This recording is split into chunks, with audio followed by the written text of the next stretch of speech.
Good afternoon, Jun. For those of you who do not know me, my name is Rodrigo Sáez Muñoz. I am the Director General of Worlddidac Association, and I'm here with Jun Zheng, Managing Director of Speexx, who is based in beautiful Shanghai, China. It really is a pleasure. Jun, why don't you tell us a little bit about yourself? Thank you, Doctor. My name is Jun Zheng. I'm with Speexx China. I'm the Managing Director of Speexx China since 2011, and I've been operating Speexx's business in China for over 15 years. And I'm very happy to be here today. And yeah. Thank you for those words, Jun. And you really are not making honor to the great work that you have done. I mean, you are the person who is responsible for Speexx entering the Chinese market and achieving its market dominance in that particular market, which is an incredible achievement.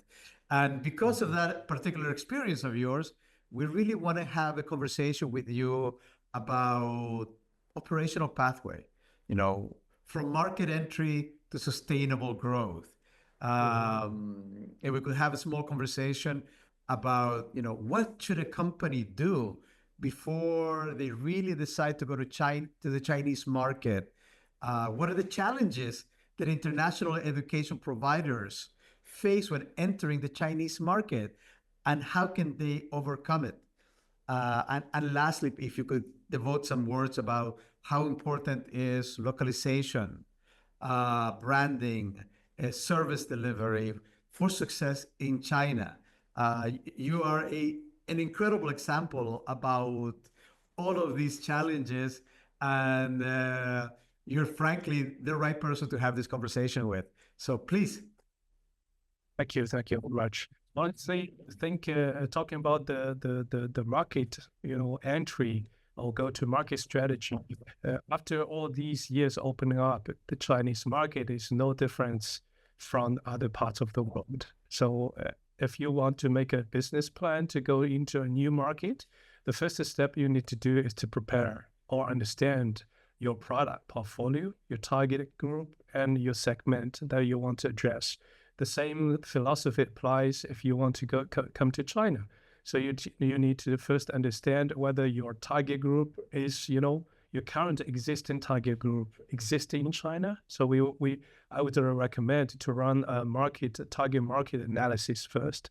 The second step that you need to do is to think about the talents, because having a good or having a wonderful product does not really justify your success in a local market. You need to find the right people to start with. Those talents is the first step you need to find. And the third way that you need to do is to actually understand the cultural differences. Where you may be very successful in the US or in the European market, but due to the cultural differences, people have different ways to interpret your vision, your mission, your branding, your positioning.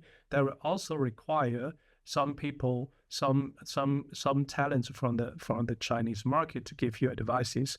But I understand that all those three major challenges are common, universal. Any companies who want to go to the new market, they will do that. But different from, parts of the world, China do have a special thing, which is we really care about the two things. One is called IP protection. We understand that as long as you come to China, the government will make sure that you are aware that your IP will be protected by the government. I understand that has been quite a big challenge decades ago, but nowadays people are getting more and more aware the value of branding.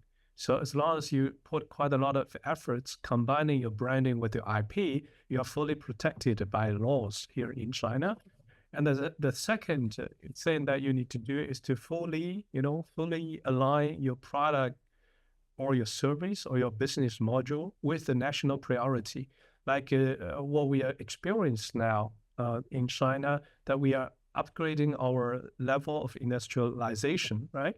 So that means that the company, the country will invest a huge money, quite a lot of investment on the vocational training, on the critical skill gap, to try to fill up this critical skill gap that we're experiencing. So as long as you can position a very specific target group, I would say that can be halfway to the success. So this is the first thing. I think a company need to prepare themselves to run a thorough market analysis, product positioning, branding, protect themselves from IP point of view, and get well along with government regulation. Yes, your second question regarding the common challenges. And of course, we have the regulatory complexity. Different cities have different regulations on education-related programs, but it's getting more and more opening up, such as in the past 2 years, the government opened 23 specific sectors which are welcoming international service providers go into. By now, up to date, we have 5 education special zones, which basically you can do whatever you want to do within the 5 zone areas. We also have like tier 1 cities like Shanghai, Beijing, are welcoming all international players and service providers to go, and play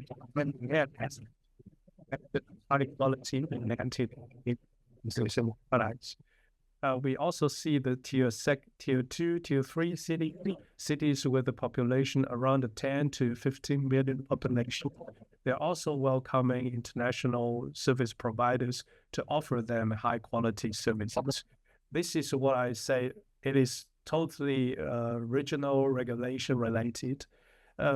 Talent acquisition, of course, if you want to find a bilingual talent who understand the market, who can really operating like an entrepreneur, which will take quite a lot of efforts and time to find someone like that. A third challenge is about the local competition. So education has always been, independent, I would say, 3,000 years of history, starting from Confucius, right? We've been paying so much for good educations, no matter under what kind of condition family experiencing, they will always invest on education. But this is not only about the next generation, probably it matters to the glory of a whole family.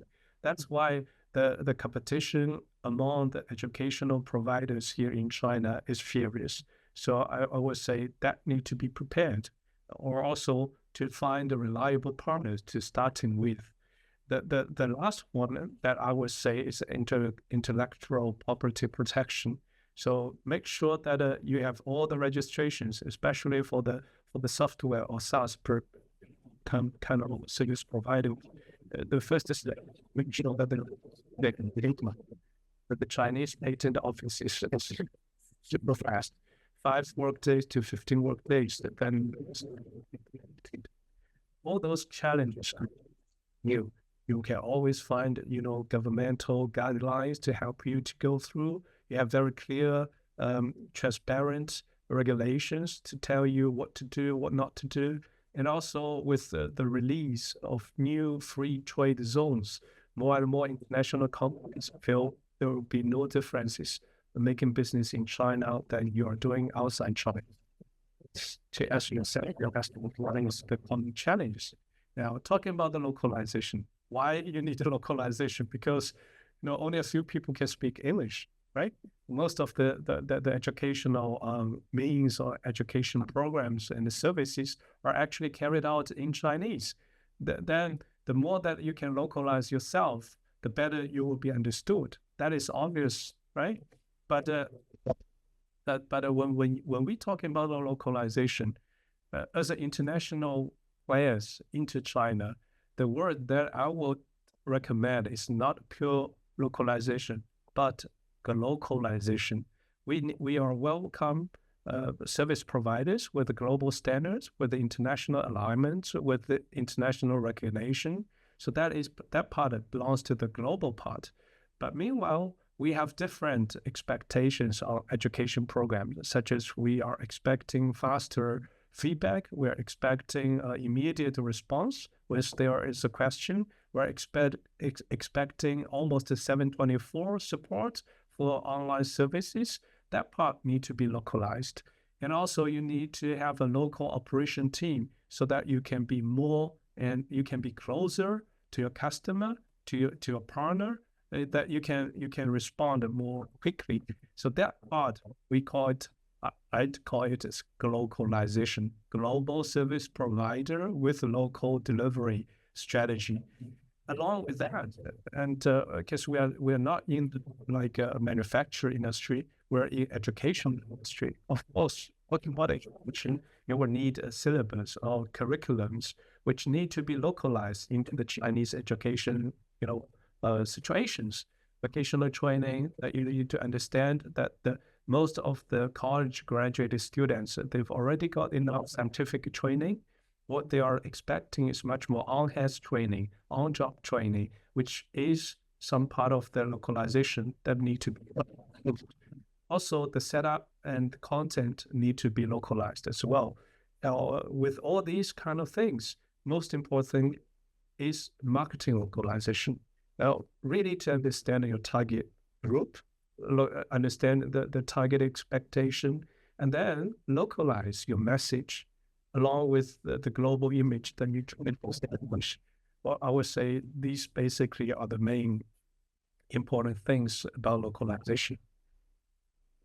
Jun, it's incredible. What you're talking about is something that is particular to every country. And as an international association, when I talk to my members and they're looking to enter the Finnish market, or they're looking to enter Brazil or Mexico or Canada for that matter, these are the very same considerations.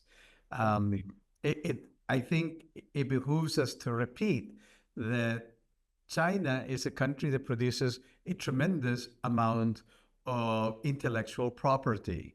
Therefore, China is very much interested in protecting intellectual property. Definitely. Because it also needs to protect its own producers. So this idea that is decades old is really out of touch. This is not the 1960s. This is not the 1970s. We're in 2025, and intellectual property is perhaps the most important asset that a nation can have, and therefore they actively protect everyone else, because if we stop protecting intellectual property, we all lose. And China has invested tremendously in it. I can give you an example. Speexx, about like 14 years ago, when I was sent to Shanghai to prepare the Speexx office in Shanghai, because the Speexx main business is online virtual training, self-paced learning. It's basically at that time was like a software kind of thing. And the first thing that I was recommended by the local official who helped us to prepare the business certificate is to register the company with registration of the software itself. So the whole business registration took like 7 work days until we got the business certificate. About like 15 days after the starting, we got the certificate of the software, we call it a software patent certification. Starting from there, we always use this software patent certificate to run for biddings, for tenders. Will be treated like a Chinese company. That's one part. The second part is that as long as we are starting our localization here in China, whatever it goes into the market, it will be synchronized as like international services into the Chinese. But we fully Chinese entity, although we are fully foreign owned, but I never experienced any like special cases saying that people are pirating our patent. Never happened before. Never happened ever. So that is a very safe environment compared to, I don't know, at my age, never experienced this kind of weird situation. Brilliant. Thank you for that explanation, and I think it's one of those things that sadly we need to keep repeating over and over, because sometimes these online myths take on a life of their own, and they have absolutely no connection And my expectation is that our members, our viewers, are sophisticated people who understand and possess high levels of critical thinking skills and connect the realities that business is business, and for it to prosper over the long term, most legal environments, and China is one of them, protect intellectual property. It is just an executor. It needs to be done, and it is done effectively. Definitely, yeah, probably agree. After all these years of opening up, especially after the China joined the WTO, so the international awareness has already fully implemented into every Chinese companies, I would say. Although the competition is furious, I think wherever you go, it's seldom you find a blue ocean market, right? It's always a competition. And then as long as the competition happens within the framework of rules, I think it is a good business world, I would say. So for the time being, my advice to anyone who is hesitating to go, not to go, it only costs a flight tickets. Come to China, feel it. You will be fully surprised. The only thing that you probably will be surprised, the first thing is how many people walking on the street, and how many green cars, EV cars on the street nowadays. Yeah. And Jun, thank you for giving us your generosity with your time. And in closing, I will add one statement to that. I invite everyone who listens to this communication to come to Hangzhou from September 17th to 19th. Worlddidac Asia will be taking place. And don't just come to walk around. Come and exhibit. Put your toes in the water, and you will realize that there are incredibly dynamic opportunities in China. 1.4 billion people, a significant middle class that perhaps is larger than the population of the United States and Canada put together. Offer opportunities that you are not aware of. And the only way to do it is come, exhibit your products, talk to people in similar markets as yourself, identify potential partners. If you want to reduce your risk level, identify that right partner, and Worlddidac Asia is the place to do so. Jun, I would love to have an opportunity to invite you to come back so we can have a little bit more conversations about China. In the meantime, thank you very much. We're here with Jun Zheng, Managing Partner of Speexx, and we've taken your wisdom to heart. Thank you, Jun. Thank you. See, companies, IKEA, but those type of business, but whatever business kind of, you need to go through the same business registration process. So it's a matter of if you come like a Tesla, probably you'll be welcomed by the Shanghai city level, and then they provide you all the incentives and bonuses if you committed to invest with this amount of money. But for most of the businesses to come to China, there is no differences, no matter how big or how small you are. Okay. It's getting more and more internationalized. For example, I know that in Germany you can start a €1 company, right? Yes, that's true. In China you can start the same. They even offer you a so-called kind of a one-person company. You can write now, definitely. So I still prefer to shut this one down and reconnect. Okay. So that the process of rendering the recording can